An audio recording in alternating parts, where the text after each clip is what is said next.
Good morning my dear students. आइए class 9th का social science first chapter में कुछ बचा हुआ था, इसको आज हम लोग पढ़ेंगे। पीछे हम लोग पढ़ लिए थे, आज हम लोग पढ़ेंगे क्रांति की शुरुआत। किसकी शुरुआत? क्रांति की शुरुआत। कह रहा है कि पिछले भाग में आप देख चुके हैं कि किन कारणों से लुईस सोलोमान ने कर बढ़ा दिए थे। क्या आप सोच सकते हैं कि उसने ऐसा कैसे किया होगा? कह रहा है, आइए देखते हैं। प्राचीन राजतंत्र के तहत फ्रांसीसी सम्राट अपनी मर्जी से कर नहीं लगा सकता था। ये बात आपको भी पता होगा कि मैंने पीछे भी बताया था कि फ्रांसीसी प्राचीन राजतंत्र था, उसके तहत फ्रांसीसी सम्राट जो थे वो अपनी मर्जी से क्या कर सकते थे? कर नहीं लगा सकता था। इसके लिए उन्होंने स्टेट्स जनरल प्रतिनिधि सभा की बैठक बुलाकर नए करों के अपने प्रस्तावों पर मंजूरी लेनी पड़ती थी। ठीक है, मैंने बताया था कि स्टेट को कितने में भागों में बांटा गया था? 3 में। प्रथम स्टेट, सेकेंड स्टेट और तृतीय स्टेट। ठीक है, इसमें बांटा गया था। कह रहा है कि बैठक को बुलाकर नए करों का प्रस्ताव लेना मंजूरी लेनी पड़ती थी। स्टेट्स जनरल को एक राजनीतिक संस्था थी। स्टेट जनरल क्या था? एक पॉलिटिकल ऑर्गेनाइजेशन था जिसमें 3 स्टेट थे। अपने अपने प्रतिनिधि भेजते थे तीनों स्टेट से, लेकिन सम्राट ही यह निर्णय करता था इस संस्था की बैठक कब बुलाई जाए। लेकिन जब ये बैठक बुलाने की जब बात आती थी तो सम्राट ही एक ऐसा व्यक्ति होता था, ठीक है, जो वही निर्णय करता था कि इस बैठक को कब बुलाई जाए।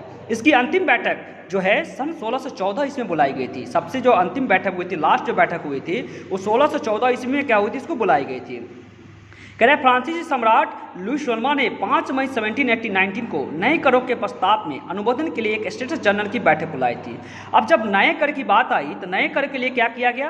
फ्रांसीसी सम्राट के द्वारा क्या किया गया? एक बैठक की बुलाई गया, ठीक है, जिसमें तीनों स्टेट्स के लोग शामिल हुए। प्रतिनिधियों की मेजबानी के लिए वर्साय के एक आलीशान भवन को सजाया गया, जिसमें इस तीनों स्टेट के लोग आएंगे। इसके लिए क्या किया गया? जो वर्साय का जो महल था उसको एक आलीशान तरह से उसको क्या किया गया? सजाया गया। पहले और दूसरे स्टेट की इस बैठक ने अपने 300 प्रतिनिधियों को भेजे, जो आमने सामने की कतारों में बिठाए गए। और दोनों जो है पहले स्टेट के जो था और दूसरे स्टेट के जो है उन लोगों ने अपने अपने प्रतिनिधि को भेजा, जिसमें 300 प्रतिनिधि भेजे, ठीक है, और दोनों को आमने सामने फ्रंट बैठाया गया।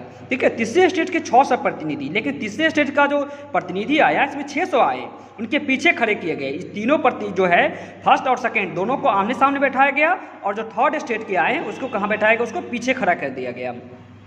तीसरे स्टेट के प्रतिनिधि इसकी अपेक्षा समृद्ध और शिक्षित वर्ग कर रहे थे, और तीसरे स्टेट के जो प्रतिनिधित्व था, जो उसका नेतृत्व कर रहा था, वो कौन था? समृद्ध और शिक्षित वर्ग कर रहे थे।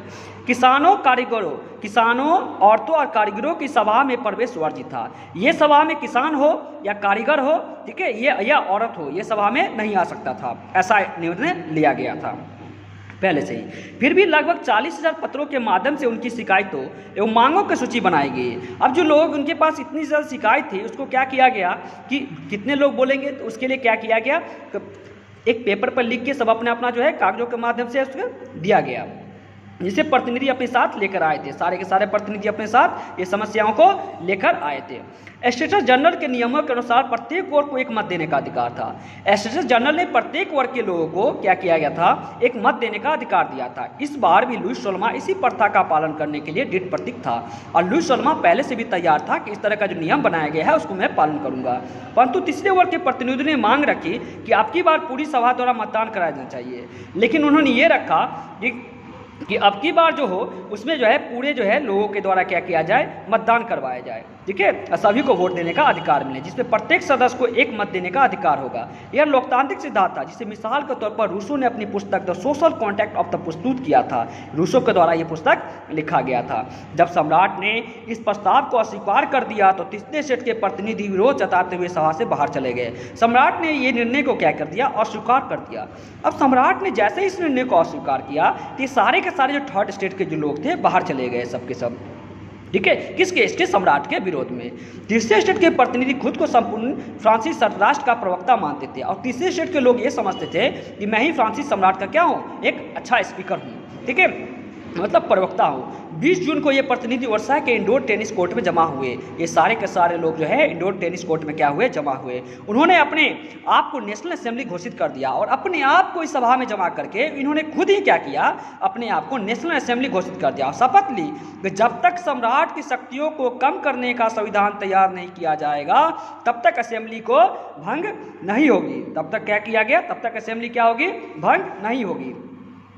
उनका नेतृत्व मिरियापो और ऑवे सीए ने किया था, ठीक है। कह रहा है मियाब्यो का जन्म कुलीन परिवार में हुआ था। इसका जो जन्म हुआ था वो कुलीन परिवार में हुआ था, लेकिन वह सामंती उस अधिकारी वाले समाज को खत्म करने की जरूरत से सहमत था। उसने एक पत्रिका निकाली, उसका एक पत्रिका निकला जिसका निकालिया वर्षा में जुटी भीड़ के समक्ष जोरदार भाषण दिए। और ये वर्षा में जो बड़ी से भीड़ लगे हुए थे, बड़ा सा भीड़ लगा हुआ था, इसमें क्या किया, एक जोरदार भाषण इसने दिया। कह रहा है अब साहेब मूलतः पादरी था, लेकिन साहेब मूलतः कौन सा था, ये पादरी वर्ग से बिलोंग करता था। उसने तीसरा स्टेट क्या है शीर्षक से अन्य अत्यंत प्रभावशाली प्रचार पुस्तिका पैम्पलेट लिखी। ठीक है, जिस वक्त कह रहा है कि जिस वक्त नेशनल असेंबली संविधान का प्रारूप तैयार करने में व्यस्त था। उस समय नेशनल असेंबली क्या था, संविधान का प्रारूप तैयार करने में पूरी की तरह अपनी तरफ से वो व्यस्त रखे हुआ था। पूरा फ्रांस आंदोलित हो रहा था। फ्रांस इसके कारण क्या हो रहा था, आंदोलित हो रहा था। ठीक है, कड़ाके की ठंड के कारण फसल मारी गई। अब इतना ज़्यादा फसल पे प्रभाव पड़ा कि फसल इतना ठंड हुआ कि जिसके कारण सारे के सारे फसल भी क्या हो गया, खराब हो गया। पाँव रोटी की कीमत में आसमान छूती चली गई। आपको स्टार्टिंग में ही बताए थे जब फ्रेंच रिवॉल्यूशन में कि पाँव रोटी की कीमत जो है आसमान से छूती चली गई, मतलब बहुत ज़्यादा महंगा हो गया। इसका रीज़न ये था कि पाँव रोटी का कीमत बढ़ने के कारण, क्योंकि मार्केट में सप्लाई होना ही बंद हो गया था। ठीक है, और सप्लाई होना जैसे ही बंद हुआ था, कंपनी ने सप्लाई करना ही बंद कर दिया था। और जो दुकानदारों के पास जो स्टॉक था, उसने जो भी था उसके पास, उसको उसने क्या कर लिया, स्टॉक कर लिया। मार्केट में ला ही नहीं रहा था, बहुत कम ला रहा था, उसको बहुत ज़्यादा कीमत पे बेच रहा था। ठीक है, कह रहा है बेकरी मालिक स्थिति का फायदा उठाते हुए जमाखोरी में जुटे थे। बेकरी की दुकानों पर घंटों का इंतजार के बाद गुस्साई औरतों ने, अब ये ऐसा हुआ कि बेकरी की दुकानों पर बेकरी जो था इसको महंगी कीमत में बेच रहा था। ठीक है, औरतों ने उसको गुस्सा के क्या किया, भीड़ की दुकान पर धावा बोल दिया। अब ये दे भी नहीं रहा था, इसके कारण सारी के सारी औरतों ने क्या किया, उसकी दुकान पर ही धावा बोल दिया। दूसरी तरफ सम्राट ने सेना को पेरिस में प्रवेश करने का आदेश दिया। एक और सम्राट ने सेना को पेरिस में, ठीक है, घुसने का, प्रवेश करने का आदेश दे दिया। कह रहा कूद भीड़ ने 14 जुलाई को बास्तिल का धावा बोलकर उसे निस्ताबित कर दिया। ऐसा हो गया, एक बहुत लंबी भीड़ आकर 14 जुलाई को बास्तिल पर क्या कर दिया, धावा बोलकर उसके निस्ताबित कर दिया, पूरी तरह से चौपट कर दिया।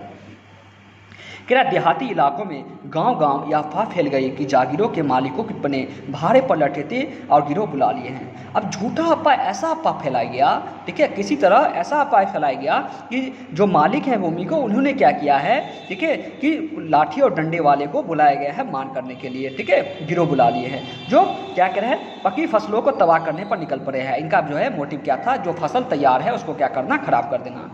कई जिलों में भय से आक्रोशित होकर किसानों ने कुदालों और बेलचों ग्रामीण किलों पर आक्रमण कर दिया। किसानों में तो गलत अफवाह फैलाया गया, लेकिन किसान तो सही बात समझा नहीं। ठीक है, लेकिन इन्होंने क्या किया, कुदाली और बेलचे लेकर क्या किया, किलों पर आक्रमण कर दिया।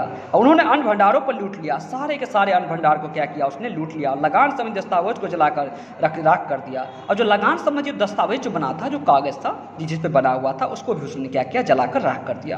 कुलीन बड़ी संख्या में अपनी जागीर छोड़कर भाग गए। अब सारे के सारे कुलीन ऐसा हो गया कि भागने पर मजबूर हो गया, उन्हें जगह छोड़कर भागना पड़ा। बहुतों ने पड़ोसी देशों में जाकर शरण ले ली। बहुतों ने अपनी जान को बचाकर ऐसा किया कि पड़ोसी देश में जाकर क्या किया, उन लोगों ने शरण ले लिया। कह रहे अपनी विद्रोही प्रज्ञा की शक्ति का अनुमान करके लुईस सोल्मा ने अंततः नेशनल असेंबली को मान्यता दे दी। अब ऐसा हो गया कि लुईस सोल्मा इतना मजबूर हो गया क्योंकि नेशनल असेंबली को उसे मान्यता देनी पड़ी, या मान लिया गया कि उसकी सत्ता अब पर संविधान से अंकुश होगा। अब उसकी सत्ता किस पर अंकुश होगा, संविधान से।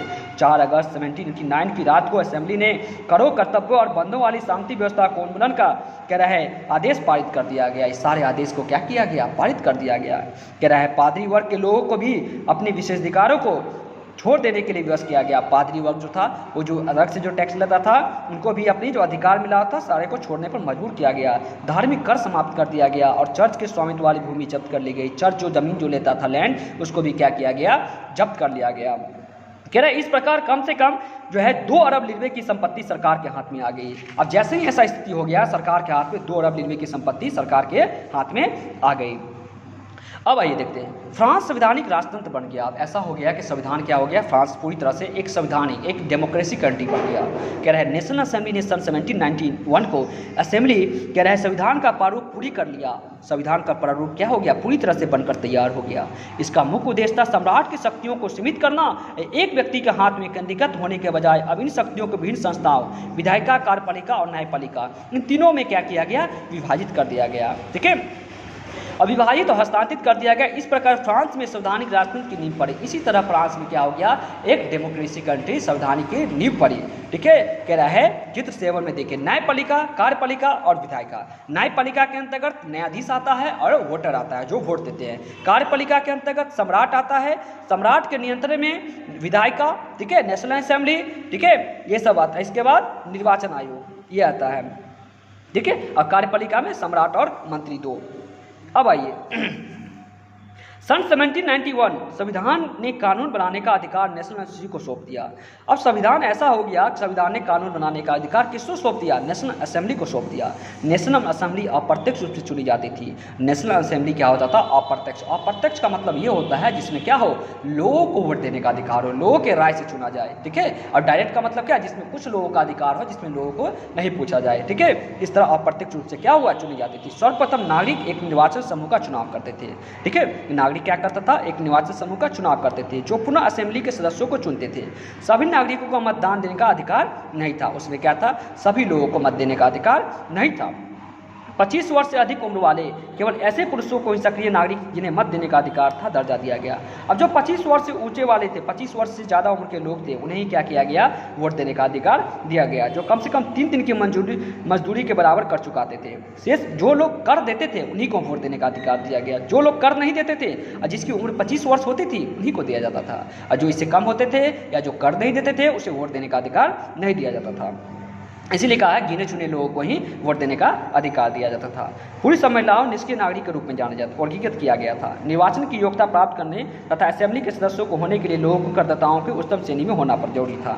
अब मान लो इसमें तो क्या था कि प्राप्त जो योग्यता था प्राप्त करने के लिए असेंबली को सदस्य होने के लिए, असेंबली का सदस्य वही होगा जो क्या होगा, ज़्यादा से ज़्यादा टैक्स को पे करेगा, ठीक है, वही क्या होगा, नेशनल असेंबली का सदस्य होगा, ठीक है। कह रहा है संविधान पुरुष और नागरिक अधिकार घोषणा पत्र के साथ शुरू हुआ था।